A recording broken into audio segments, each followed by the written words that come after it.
That's the message these protesters have for the city of Spokane. They're urging Mayor Nadine Woodward to take down fences she put up in an effort to eliminate the homeless from camping in the Browne Street viaduct. They want her to focus instead on creating a shelter.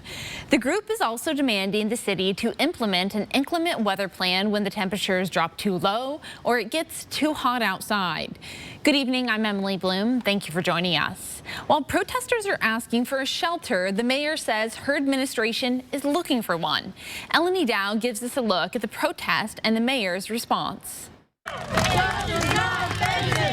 The fences need to come down. We need to build more sustainable housing, not fences. Like many others here, Raven Love wants a solution to homelessness. It is important to me because I know people who have been on the streets, and I am so lucky that they did not die. Since 2020, Chaz Health says more than 200 homeless people died in Spokane.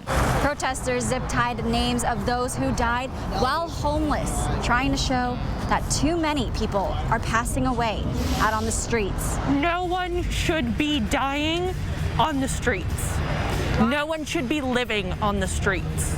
That's a sentiment Spokane Mayor Nadine Woodward agrees with. Well, I will agree with the protesters that the fencing is not the solution to homelessness. More shelters and more programs to help people address the issues that are keeping them from being housed. And that's what we're working on. That's where the focus is. Solutions, Woodward says, range from short-term emergencies to long-term accommodations and numerous related factors. Finding out what that location would look like, who would operate it, all of those things that we're experiencing right now, that's just an ongoing issue. Nobody wants it in their backyard. Nobody wants it in their neighborhood. The Browne Street viaduct fencing is a pilot project. The mayor saying it's been a, quote, success for the most part.